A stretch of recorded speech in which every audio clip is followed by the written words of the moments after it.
अब चलिए बढ़ते हैं सेक्शन 2 की तरफ। यहाँ हम आईटी वर्ल्ड से इंडस्ट्रियल कंट्रोल सिस्टम्स की तरफ शिफ्ट करेंगे। इस सेक्शन में हम सबसे पहले एक ओवरव्यू देखेंगे आईसीएस और ओटी का। फिर हम इनके आर्किटेक्चर्स और लेयर्स को समझेंगे और फिर देखते हैं कि कैसे ये अलग-अलग कंपोनेंट्स एक साथ मिलके इंडस्ट्रियल कंट्रोल सिस्टम्स बनाते हैं। उसके बाद एक-एक करके हम इंडिविजुअली इन ओटी के कुछ कॉमन कंपोनेंट्स हैं जैसे कि PLCs, HMI, SCADA, DCS, sensors, actuators, controllers. ये जो कंपोनेंट्स हैं ये कॉमन हैं सारे ही इंडस्ट्रियल कंट्रोल सिस्टम्स में। लगभग कोई भी इंडस्ट्री उठा लीजिए तो इररिस्पेक्टिव ऑफ द इंडस्ट्री ये कंपोनेंट्स कॉमन होते हैं आईसीएस सिस्टम्स में, तो इनको हम एक एक करके देखेंगे। हर एक कंपोनेंट के लिए एक डेडिकेटेड स्लाइड रखी है मैंने ताकि आपको क्लियर अंडरस्टैंडिंग मिले ये डिवाइसेस रियल वर्ल्ड इंडस्ट्रीज में काम कैसे करते हैं और कहाँ पर फिट होते हैं। और फिर चाहे आप पावर सेक्टर ले लो, पेट्रोलियम ले लो या मैन्युफैक्चरिंग सेक्टर ले लो, जो कंपोनेंट्स हम इस सेक्शन में डिस्कस करने वाले हैं इंडस्ट्रियल कंट्रोल सिस्टम के, वो ऑलमोस्ट हर इंडस्ट्री में आपको मिलेंगे। और फिर यही बैकबोन होता है फिर ओटी सिस्टम्स का।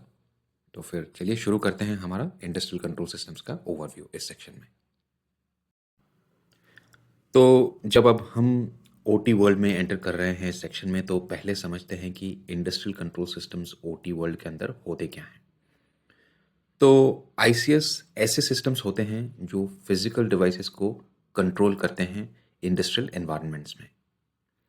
ये आपको मिलेंगे फैक्ट्री फ्लोर्स पर, पावर प्लांट्स पर, ऑयल रिफाइनरीज, यूटिलिटीज और मैन्युफैक्चरिंग यूनिट्स में।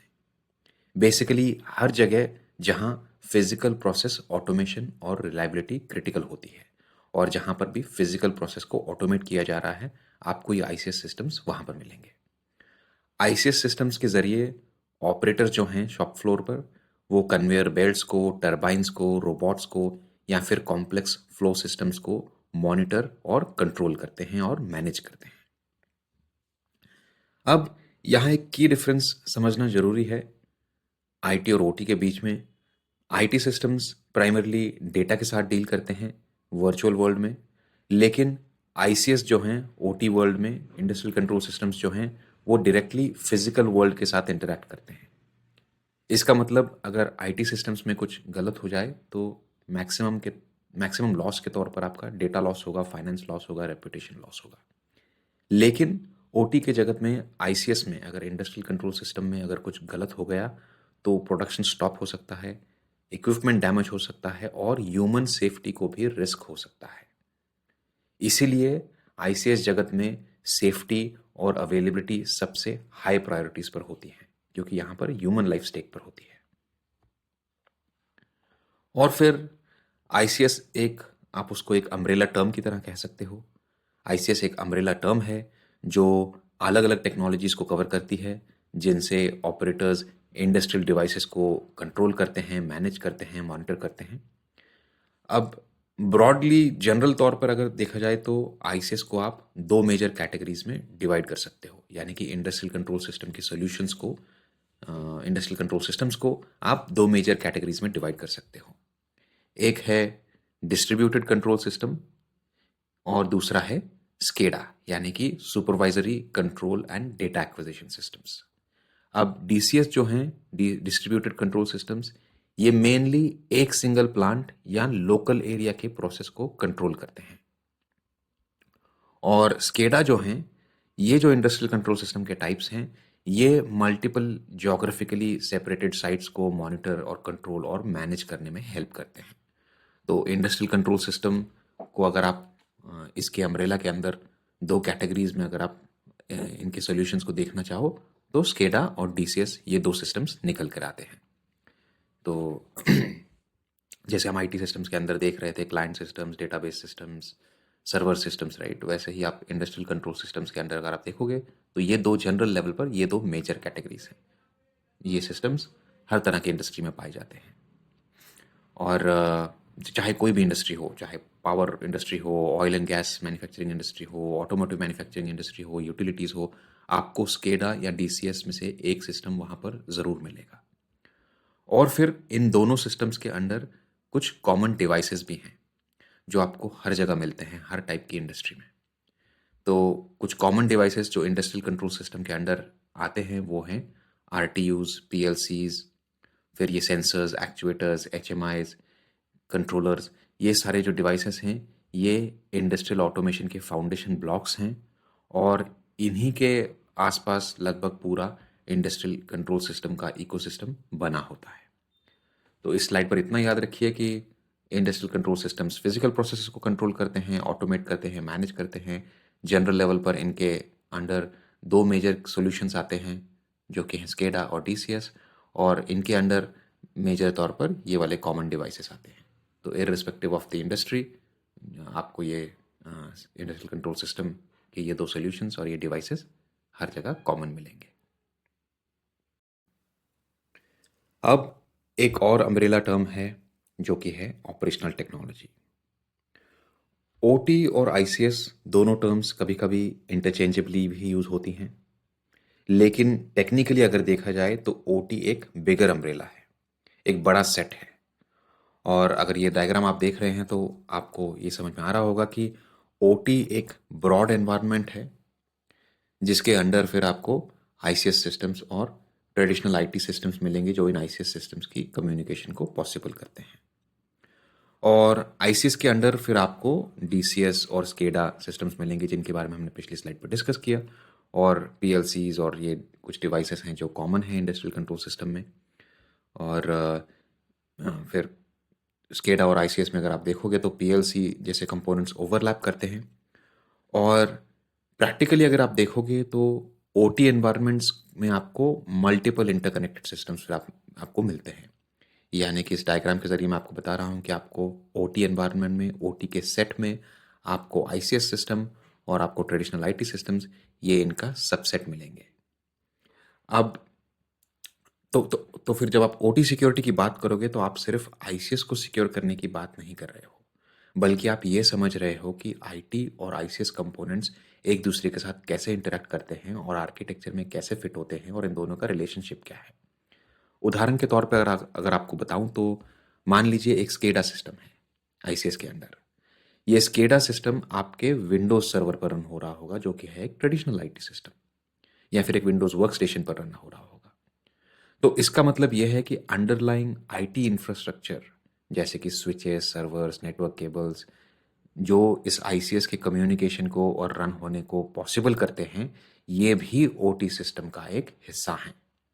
तो जब हम ओटी सिक्योरिटी की बात करते हैं तो पहला स्टेप होता है क्लियरली डिफाइन करना कौन सा सिस्टम और कंपोनेंट ओटी अम्ब्रेला के अंडर आते हैं और कैसे फिर ये एक दूसरे से इंटरैक्ट करते हैं। सिर्फ तभी हम फिर इफेक्टिव सिक्योरिटी आर्किटेक्चर और एनफोर्समेंट बाउंड्रीज डिजाइन कर सकते हैं। तो अगले स्लाइड में फिर हम देखेंगे कि ओटी एनवायरनमेंट्स में कॉमनली मिलने वाले डिवाइसेस और उनके बारे में हम डिस्कस करेंगे कि कौन से डिवाइसेस ऑलमोस्ट हर इंडस्ट्री में कॉमन होते हैं और कैसे फिर ये एक कंप्लीट कंट्रोल लूप को बनाते हैं। तो इस स्लाइड से फिर इतना समझ लीजिए कि ओटी कवर करता है दोनों सिस्टम्स को, आईसीएस सिस्टम्स को और ऐसे ट्रेडिशनल आईटी डिवाइसेस को जो इन आईसीएस सिस्टम की कम्युनिकेशन के लिए डायरेक्टली रिस्पॉन्सिबल है। तो अगर एक ऑर्गेनाइजेशन है उसमें आपको ईमेल सर्वर या एसएपी सर्वर या ऐसे सर्वर्स मिल रहे हैं, वो उन ट्रेडिशनल आईटी सिस्टम्स की बात नहीं कर रहा हूं मैं यहाँ पर, वो आईटी का ही पार्ट होंगे, आईटी नेटवर्क का और आईटी जोन का। लेकिन विंडोज के वर्क स्टेशन या सर्वर्स जिन पर स्केडा चल रहा है या पीएलसी के कोई सॉफ्टवेयर चल रहे हैं या डीसीएस चल रहे हैं या फिर ऐसे विंडोज के वर्क स्टेशन या लिनक्स के वर्क स्टेशन जो आईसीएस के ऑटोमेशन में या मैन्युफैक्चरिंग में कुछ ना कुछ पार्ट ले रहे हैं, कुछ ना कुछ हिस्सा ले रहे हैं, तो वो ज़रूर आपके ओटी के अंडर आएंगे। तो आप जब एक ऑर्गेनाइजेशन में जाओगे आपको अपने नेटवर्क को दो जोन में डिवाइड करना और देखना आना चाहिए। आपको ये समझ लेना चाहिए कि आपके नॉर्मल विंडोज सर्वर्स भी हो सकते हैं जिनका आईसीएस से कोई लेना देना नहीं होगा, यानी कि डायरेक्टली वो आईसीएस के कंपोनेंट्स के साथ इंटरैक्ट नहीं कर रहे हैं, तो वैसे सिस्टम्स आप आईटी में ही रखोगे। लेकिन फिर आपको ऐसे भी ट्रेडिशनल आईटी सिस्टम्स, स्विचेस मिलेंगे, सर्वर्स मिलेंगे जो आईसीएस के कंपोनेंट्स को रन कर रहे हैं उन पर, या फिर इनको मैनेज कर रहे हैं, या फिर इनके साथ इंटरैक्ट कर रहे हैं, या फिर इनके कम्युनिकेशन में डायरेक्टली रिस्पॉन्सिबल है। वैसे सिस्टम्स को, वैसे आईटी सिस्टम्स को आप ज़रूर ओटी के अंडर डालोगे और ओटी सिक्योरिटी में उनको ज़रूर कंसिडर करोगे। अब जब हम ओटी आईसीएस एनवायरनमेंट में स्टेप कर रहे हैं तो हमें ये वाइड वैरायटी ऑफ डिवाइसेस दिखाई देती हैं ओटी आईसीएस वर्ल्ड में। इनके अलावा भी और बहुत से कई टाइप के अलग अलग डिवाइसेस हैं OT ICS वर्ल्ड में, लेकिन मैं आपको सिर्फ कुछ डिवाइसेस दिखा रहा हूँ।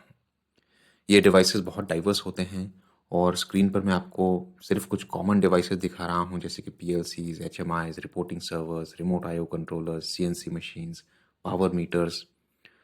और जैसे जैसे टेक्नोलॉजी इवॉल्व हो रही है, इन डिवाइसेस के बीच की बाउंड्रीज ब्लर होते जा रही हैं। यानी कि अब कई मॉडर्न डिवाइसेस एक ही हार्डवेयर में बहुत सारे फीचर्स को कंबाइन कर देते हैं, जो पहले अलग अलग डिवाइसेस में होते थे। इनकी वजह से साइबर सिक्योरिटी प्रोफेशनल्स को प्रॉब्लम ये हो रही है कि पहले ये फीचर्स अलग अलग होने की वजह से, अलग अलग डिवाइसेस में होने की वजह से आपको क्लियर बाउंड्रीज डिफाइन करना ईजी था, सेगमेंटेशन डिफाइन करना ईजी था। लेकिन अब इंडस्ट्री 4.0 की वजह से, टेक्नोलॉजी इवॉल्व जैसे जैसे हो रही है, उसकी वजह से अगर बहुत सारे फीचर्स एक ही डिवाइस में आप कंबाइन कर देते हो, तो पर ड्यू लेवल में वो डिवाइस मल्टीपल लेयर्स पर एक साथ एग्जिस्ट करता है।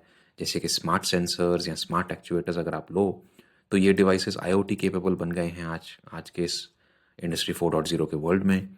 और फिर उसमें जो पहले लेवल 0 पर बैठा करता था डिवाइस, आज वो सीधे क्लाउड पर बात कर रहा है।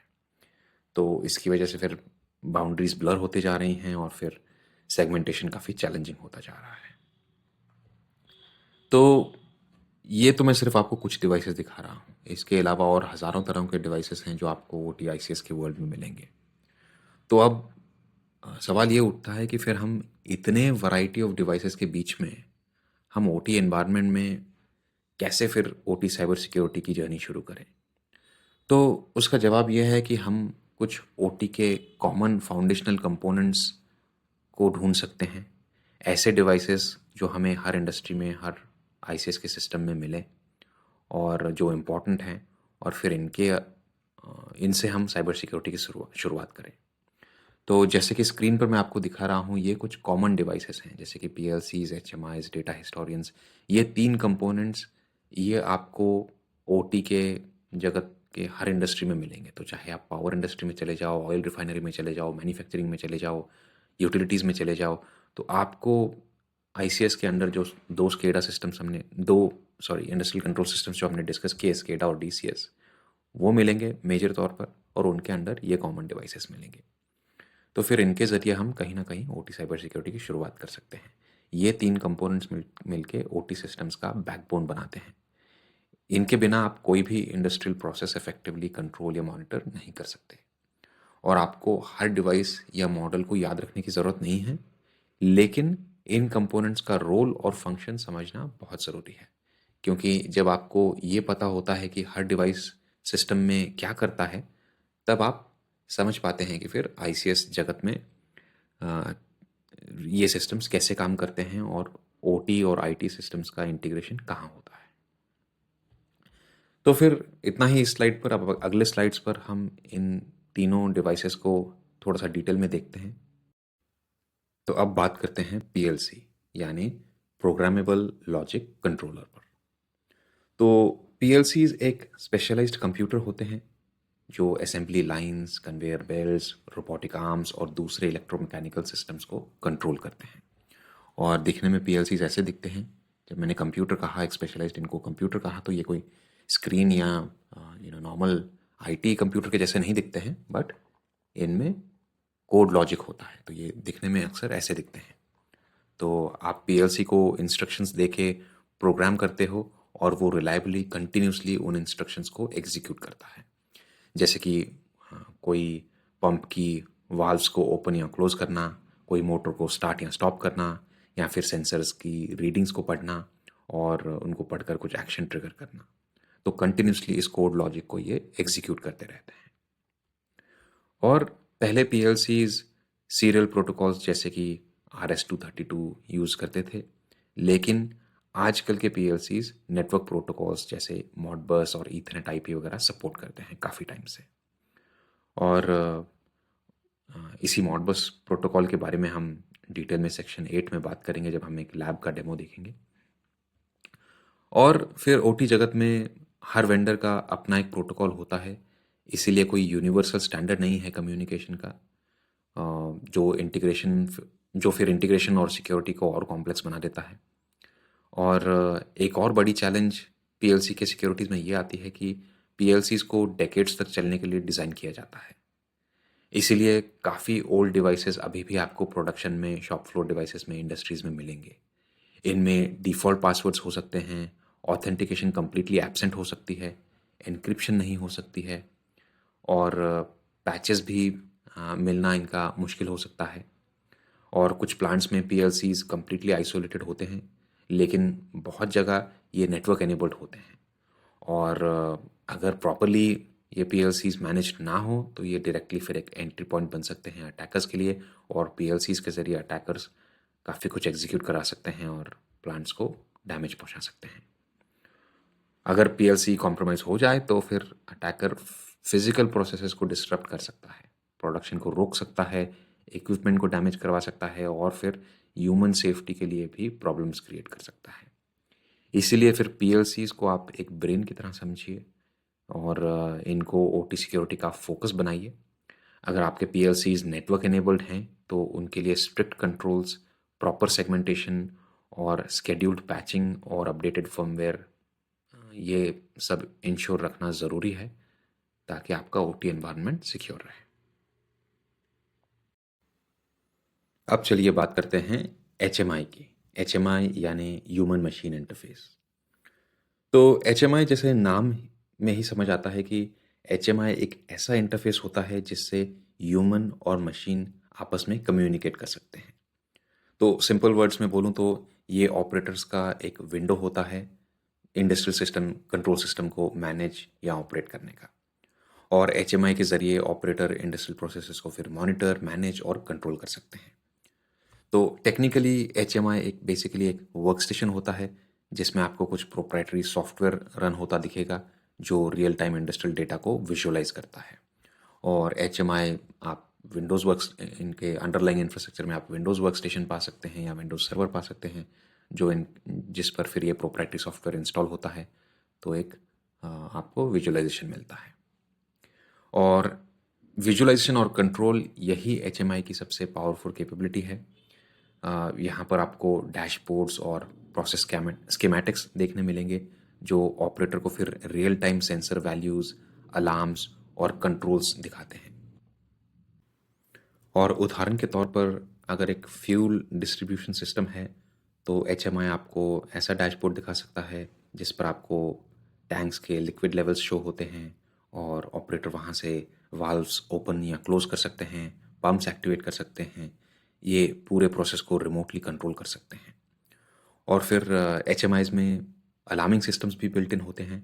अगर प्रेशर, टेम्परेचर या कैपेसिटी थ्रेशोल्ड एक्सीड हो जाए तो एचएमआई ऑपरेटर को अलर्ट करता है।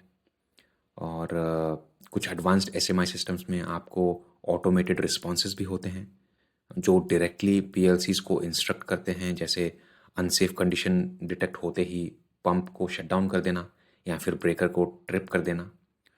और क्योंकि ओटी वर्ल्ड में सेफ्टी इतनी हाई प्रायोरिटी होती है इसीलिए फिर सेफ्टी को हमेशा सिक्योरिटी के ऊपर प्रेफरेंस मिलती है। और सिक्योरिटी वर्सेस सेफ्टी डायलेमा अगर आपके साथ डिस्कस करूं तो अ, अगर आप एक सिक्योरिटी पर्सपेक्टिव से देखा जाए तो एचएमआई बेसिकली आपको एक आईटी वर्क स्टेशन की तरह दिखता है, right? Because underline infrastructure Windows या लिनक्स हो सकता है, ज़्यादातर विंडोज़ होता है।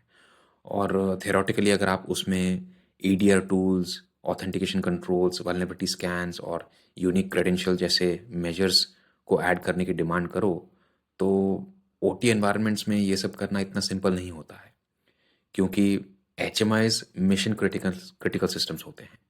अगर सिक्योरिटी कंट्रोल से थोड़ा भी डिसरप्शन हुआ तो बहुत इम्पैक्ट हो सकता है सेफ्टी के ऊपर। किसी को फिजिकल इंजरी भी हो सकती है। अगर उदाहरण के तौर पर मान लीजिए कि अगर एचएमआई पे आपने स्ट्रिक्ट ऑथेंटिकेशन इन्फोर्स करवाई है और मान लीजिए कोई इमरजेंसी है और इमरजेंसी के दौरान कोई जो लॉक्ड इन ऑपरेटर है उस एचएमआई पर अपने क्रेडेंशियल्स के साथ वो टेम्परली अनअवेलेबल है, यानी कि मान लीजिए वो अगर ब्रेक पे गया हुआ है तो अगर दूसरा कोई ऑपरेटर शॉप फ्लोर पर है और उसे इस इमरजेंसी में एक्शन लेना है तो वो एक्शन नहीं ले पाएगा बिकॉज पहले ऑपरेटर के क्रेडेंशियल्स से एचएमआई पे लॉगिन हुआ है और वो ऑपरेटर अब स्टेशन पर नहीं है, मे बी वो ब्रेक पे गया हुआ है और एचएमआई लॉक्ड है और ये ऑपरेटर उसका पासवर्ड नहीं जानता है बिकॉज अगर आप सिक्योरिटी पॉलिसी के ज़रिए आपने स्ट्रिक्ट ऑथेंटिकेशन, हर एक के लिए अलग क्रेडेंशियल ऐसा कुछ एनफोर्स करवाया है, तो फिर वैसी सिचुएशन कैटास्ट्रोफिक हो जाएगी, राइट? क्योंकि इमरजेंसी में कोई भी एचएमआई को ऑपरेट नहीं कर पाएगा और सिस्टम को शट डाउन नहीं कर पाएगा। सिस्टम को यानी कि पंप्स को, वाल्व्स को या जो भी कोई अलार्म मिला है, उसके मुताबिक एक्ट नहीं कर पाएगा। तो इसी वजह से फिर OT staff traditional IT security controls के प्रति अक्सर झिझक दिखाते हैं, क्योंकि उनके लिए अप टाइम और सेफ्टी टॉप प्रायोरिटीज़ होती हैं, और इसीलिए फिर एचएमआई को सिक्योर करना एक बैलेंसिंग एक्ट हो जाता है। और अगर आपको साइबर सिक्योरिटी और ऑपरेशनल सेफ्टी के बीच परफेक्ट बैलेंस बनाना है, तो फिर आपको एचएमआई की टेक्निकल अच्छी जानकारी और उसके यूज़ केस की अच्छी जानकारी होनी चाहिए। तभी जाके आप फिर उस पर कॉम्पनसेटरी कंट्रोल्स या फिर उसकी सेगमेंटेशन या कुछ अलग इनोवेटिव साइबर सिक्योरिटी कंट्रोल्स के ज़रिए उसको सिक्योर कर पाओगे। अब बात करते हैं डेटा हिस्टोरियंस की। तो डेटा हिस्टोरियंस को आप ओटी जगत के डेटाबेस सर्वर मान सकते हो। ये एक स्पेशलाइज्ड रिपोजिटरी, डेटा रिपोजिटरी होते हैं जो आईसीएस डिवाइसेस से आने वाला सेंसर डेटा, अलार्म्स और कमांड्स सब कुछ टाइम स्टैम्प के साथ स्टोर करके रखता है।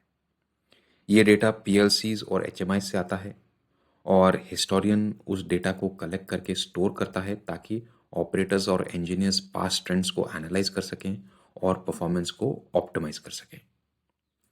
और कुछ हिस्टोरियंस डायरेक्टली एचएमआईज के अंदर एम्बेडेड हो सकते हैं, और कुछ डेटा हिस्टोरियंस आपको डेडिकेटेड सेपरेट सर्वर्स पर रन करते हुए जो लार्ज स्केल डेटा हैंडल करते हैं वैसे भी मिलेंगे। अब हिस्टोरियन का एक यूनिक और क्रिटिकल रोल ये है कि ये आईटी और ओटी के बीच का डेटा ब्रिज का काम करते हैं। तो हिस्टोरियंस सिर्फ डेटा स्टोर नहीं करेंगे बल्कि उसको प्रोसेस करेंगे, और एंटरप्राइज सिस्टम्स जो हैं आईटी लेयर के, जैसे कि आईटी साइड पर ईआरपी हो गया, प्लानिंग और अकाउंटिंग का सॉफ्टवेयर हो गया, उन तक इस डेटा को फॉरवर्ड भी करेंगे। और फिर यही ब्रिजिंग हिस्टोरियन को वैल्यूएबल और रिस्की दोनों बनाती है। एक तरफ वो ओटी डिवाइसेस से डेटा कलेक्ट कर रहा होता है और दूसरी तरफ आईटी सिस्टम्स के साथ कम्युनिकेट कर रहा होता है। तो इसीलिए बेस्ट प्रैक्टिस ये कहती है कि आप हिस्टोरियन को एक डीमिलिटराइज जोन में रख जाएं, जहां उनकी एक्सेस रिस्ट्रिक्टेड हो और कम्युनिकेशन स्ट्रिक्टली एक तरफा हो। मतलब हिस्टोरियन सिर्फ ओटी से डेटा ले और आईटी को भेजे, लेकिन आईटी सिस्टम हिस्टोरियन के जरिए ओटी तक ना रीच हो सके। बिकॉज अगर आईटी ओटी तक रीच हो सकता है तो अटैकर भी ओटी तक रीच हो सकता है। तो इसीलिए डीएमजी एक बफर जोन होगा जिसमें आप आईटी और ओटी के कनेक्शंस को ब्रेक करोगे। अगर हिस्टोरियन प्रॉपरली आइसोलेट नहीं किया गया तो वो अटैकर्स के लिए फिर एक ब्रिज बन सकता है। जो अटैकर आईटी नेटवर्क में घुस गया है वो फिर हिस्टोरियन के जरिए आईसीएस नेटवर्क में भी पिवट कर सकता है। और रियलिस्टिकली देखा जाए तो 90% ओटी थ्रेट जो हैं वो आईटी से ही ओरिजिनेट करते हैं, और ऐसे ही फिर 12 होम सर्वर्स का फ़ायदा उठाकर ओटी साइड में पिवट करते हैं। इसीलिए हिस्टोरियन और दूसरे ड्यूअल होम सर्वर जो होते हैं, जो आईटी और ओटी दोनों से बात करते हैं, उनको डीएमजी जोन में सेगमेंट करके रखना एक बेस्ट प्रैक्टिस है, जहाँ पर आप यू नो यहाँ पर डेटा हिस्टोरियन के कनेक्शंस को ब्रेक करोगे। यानी वो ओटी साइड से डेटा लेगा इन डिवाइसेस से, यहाँ पर प्रोसेस करेगा, और फिर यहाँ से एक तरफा उसके लिए फायरवॉल पे रूल ओपन होगा जहाँ पर वो आईटी सिस्टम्स को ये डेटा प्रोवाइड करेगा। आईटी सिस्टम्स यहाँ से डेटा हिस्टोरियन तक नहीं रीच हो पाएंगे, डेटा हिस्टोरियन तक ही रीच हो पाएंगे, लेकिन डेटा हिस्टोरियन से आगे नहीं रीच हो पाएंगे, बिकॉज उनके कनेक्शंस यहाँ तक ब्रेक होंगे। तो ये एक बफर जोन होगा डीएमजी में, जिसमें आप डेटा हिस्टोरियन जैसे कंपोनेंट्स जो कि ओटी और आईटी साइड पर बात करने वाले हैं इनको रखोगे। और हम सेक्शन 6 में इस टॉपिक को और डेप्थ में कवर करेंगे जब हम आईसीएस सिक्योरिटी फंडामेंटल्स और नेटवर्क सेगमेंटेशन स्ट्रैटेजीज को डिटेल में डिस्कस करेंगे, तो तब हम इस ओटी डीएमजेड के बारे में और विस्तार में डिस्कशन करेंगे। तो अब तक फिर हमने देखा कि कैसे पीएलसीज, एचएमआईज और डेटा हिस्टोरियंस इंडस्ट्रियल ऑटोमेशन के कोर कंपोनेंट्स हैं, और कैसे इनके साथ यूनिक सिक्योरिटी चैलेंजेस क्रिएट होते हैं। अब फिर हम थोड़ा सा आईसीएस के आर्किटेक्चर और नेटवर्क डिज़ाइन को भी डिस्कस करते हैं, स्केडा और डीसीएस सिस्टम को डिस्कस करके थोड़ा सा नेक्स्ट स्लाइड पर।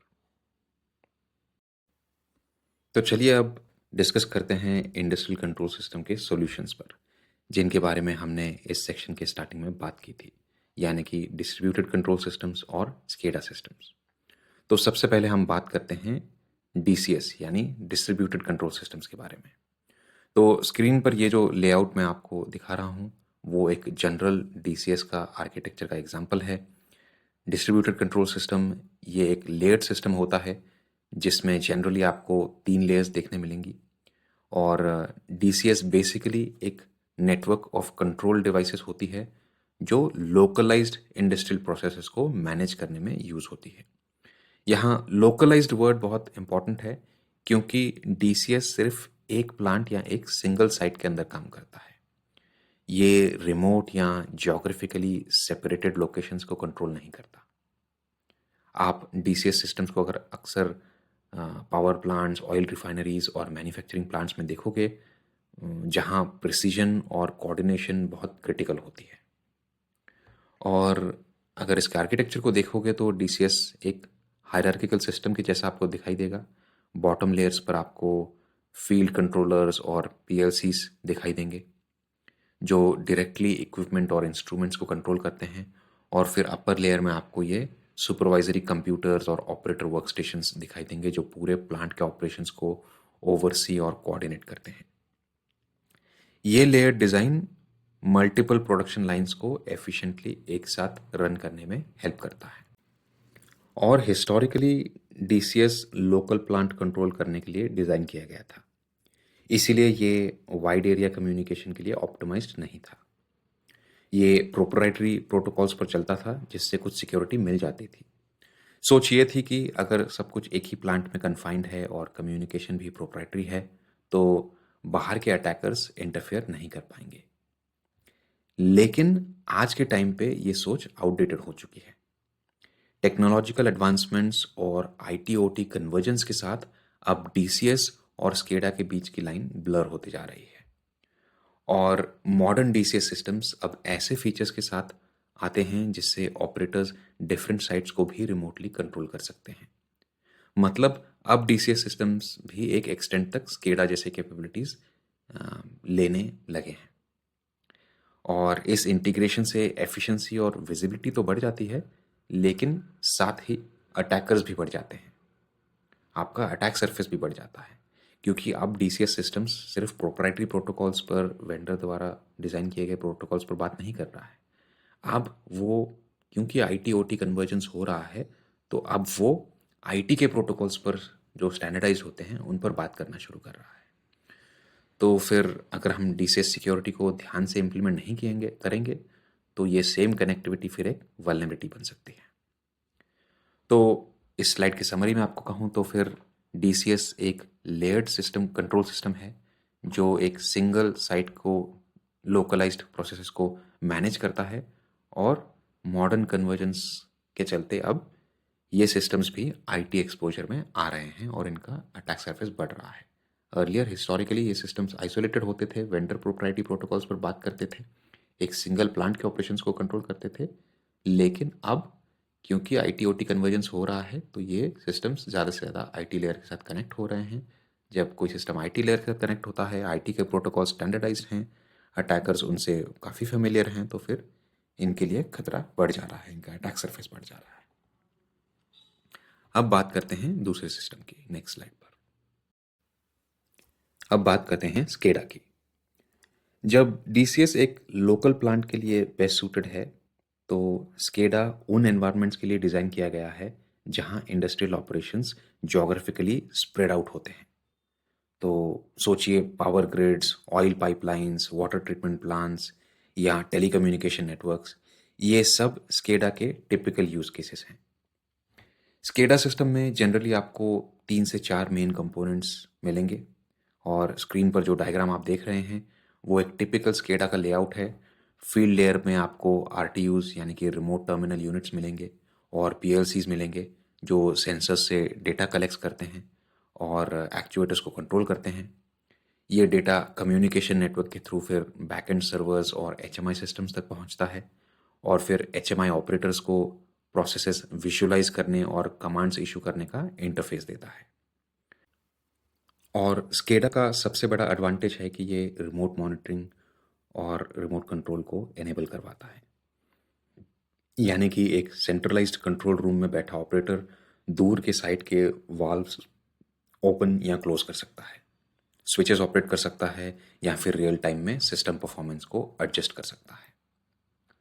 और ट्रेडिशनली स्केडा भी प्रोप्राइटरी प्रोटोकॉल्स और रेडियो लिंक्स पे चलता था और कई साल तक सिक्योर माना जाता था क्योंकि ये ऑब्सक्योर और स्पेशलाइज्ड टेक्नोलॉजी थी। लेकिन ये सिक्योर बाय ऑब्सक्योरिटी वाली सोच मॉडर्न टाइम में अब फेल हो गई है क्योंकि आज के modern SCADA systems increasingly IP based communication protocols use करते हैं ताकि इंटीग्रेशन इजी हो और आईटी और एंटरप्राइज सिस्टम्स के साथ स्केडा बात कर सके। अब ये इंटीग्रेशन फ्लेक्सिबिलिटी तो देती है लेकिन साथ ही साइबर सिक्योरिटी के चैलेंजेस भी इंट्रोड्यूस करती है। जैसे ही स्केडा आईपी बेस्ड नेटवर्क से कनेक्ट होता है, अटैकर्स के लिए एंट्री पॉइंट्स बढ़ जाता है। लेगेसी स्केडा सिस्टम्स जो अपडेट नहीं हुए हैं, जब उन्हें मॉडर्न नेटवर्क के साथ कनेक्ट किया जाता है तो वो हाईली वल्नरेबल हो जाते हैं। और इंडस्ट्री 4.0 और एआई रेवोल्यूशन के चलते कंपनीज अपने स्केडा सिस्टम को ज़्यादा से ज़्यादा आईटी लेयर्स के साथ कनेक्ट कर रही हैं ताकि डेटा एनालिटिक्स, प्रोडक्शन ऑप्टिमाइजेशन और प्रेडिक्टिव मेंटेनेंस जैसे यूज केसेस पॉसिबल हो सकें। लेकिन यही कनेक्टिविटी फिर अटैक सरफेस को भी बढ़ा दे रही है, जिससे स्केडा सिस्टम्स अब टिपिकल आईटी अटैक्स के लिए एक्सपोज्ड हो गए हैं। तो जब जब भी आप स्केडा के बारे में सोचो तो याद रखिए कि ये प्राइमरली रिमोट मॉनिटरिंग या कंट्रोल ओवर लार्ज एरियाज के लिए बने थे। लेकिन अगर आप SCADA system IP based protocol use कर रहे हैं तो आईटी लेयर से कनेक्टेड हैं तो उनके कम्युनिकेशंस को सिक्योर करना और सिस्टम को हार्डन करना बहुत ज़रूरी है। अदरवाइज ये स्केडा सिस्टम्स जो आईटी लेयर के साथ कनेक्टेड हैं और आईपी बेस्ड प्रोटोकॉल्स पर बात कर रहे हैं, फिर ये वल्नरेबल हैं और आपके प्लांट्स को कॉम्प्रोमाइज़ करवा सकते हैं। तो अब हम आ गए हैं सेक्शन 2 के अंत पर। इस सेक्शन में हमने फोकस किया था इंडस्ट्रियल कंट्रोल सिस्टम्स के आर्किटेक्चर को समझने पर और उनमें कौन से कॉमन डिवाइसेस दिखते हैं उनके बारे में डिस्कशन करने पर। तो अगर समरी करें इस सेक्शन की तो हमने देखा कि कौन से क्रिटिकल और कॉमन कंपोनेंट्स होते हैं इंडस्ट्रियल कंट्रोल सिस्टम में हर इंडस्ट्री में, और फिर हमने डिवाइसेस जैसे कि पीएलसी, एचएमआई, डेटा हिस्टोरियन, इनके बारे में डिस्कस किया। और दो major common industrial control systems होते हैं टीसीएस और स्केडा, उनके बारे में डिस्कस किया। और फिर ये 5 एलिमेंट्स जैसे कि 3 डिवाइसेस और ये 2 सिस्टम्स, ये ऑलमोस्ट हर इंडस्ट्री में आपको मिलेंगे। हमने इनके रोल्स को भी समझा, जैसे कि पीएलसी एक ब्रेन की तरह काम करता है, एचएमआई ऑपरेटर और मशीन के बीच का इंटरफेस होता है, और डेटा हिस्टोरियन प्रोडक्शन साइड के डेटा को स्टोर करता है। साथ ही हमने ये भी डिस्कस किया था कि जैसे जैसे टेक्नोलॉजी एडवांस हो रही है, सिस्टम्स की एफिशिएंसी तो बढ़ रही है, लेकिन साथ में उनका अटैक सरफेस भी बढ़ रहा है बिकॉज बहुत सारे इंडस्ट्रियल कंट्रोल सिस्टम्स अब आईटी प्रोटोकॉल्स पर बात करने लगे हैं। फिर हमने ऑपरेशनल टेक्नोलॉजी के टर्म की क्लैरिटी भी ली कि कैसे ऑपरेशनल टेक्नोलॉजी ओटी एक बड़ा सबसेट है, एक पेरेंट सबसेट है, और कैसे आईसीएस सिस्टम्स और ओटी सिस्टम्स उसके अंदर फिर एक उसके सबसेट्स हैं। और आईसीएस सिस्टम में आपको डीसीएस, स्केडा, पीएलसी ये सब मिलेंगे, और इन सब के बीच का कम्युनिकेशन और ये सब जो स्केडा डीसीएस सिस्टम्स चलते हैं ये अक्सर विंडोज सिस्टम्स या फिर लिनक्स ऐसे आईटी ट्रेडिशनल आईटी सिस्टम्स पर चलते हैं। एचएमआईज भी विंडोज़ सिस्टम्स पर चलते हैं, तो इनका अंडरलाइंग इंफ्रास्ट्रक्चर जो होता है वो traditional IT layer IT systems का इंफ्रास्ट्रक्चर होता है। और फिर ऐसे सिस्टम्स जो इन आईसीएस सिस्टम्स को कंट्रीब्यूट कर रहे हैं उनके कम्युनिकेशन, कंट्रोल और मैनेजमेंट में, तो वैसे सिस्टम्स फिर ऑपरेशनल टेक्नोलॉजी जोन का पार्ट होंगे। और ओटी सिक्योरिटी में फिर हमको उनको कंसिडर करना इम्पॉर्टेंट है। तो अब इस फाउंडेशन के साथ हम मुड़ेंगे सेक्शन 3 की तरफ, जहाँ पर हम देखेंगे कि ओटी नेटवर्क्स में इंफॉर्मेशन कैसे फ़्लो करती है और कंट्रोल कैसे फ़्लो करता है। और हम इसको सीखेंगे आईटी नेटवर्क्स के साथ कंपेयर करके। और यहाँ हम इंट्रोड्यूस करेंगे कुछ मॉडल्स जो आपको ओटी नेटवर्क्स के कंट्रोल और इंफॉर्मेशन फ़्लो को समझने में हेल्प करेंगे। जैसे कि ओटी साइड पर है पर्ड्यू मॉडल, आईटी साइड पर जैसे ओएसआई मॉडल है जो आपको इंफॉर्मेशन के फ़्लो को हेल्प करने में इंफॉर्मेशन के फ़्लो को समझने में हेल्प करता है। वैसे ही फिर ओटी वर्ल्ड में, ओटी के जगत में आपको पर्ड्यू मॉडल मिलेगा जो कि एक गोल्ड स्टैंडर्ड माना जाता है ये एक्सप्लेन करने के लिए कि इंफॉर्मेशन ओटी जगत में कैसे फ्लो होती है डिफरेंट लेयर्स के थ्रू।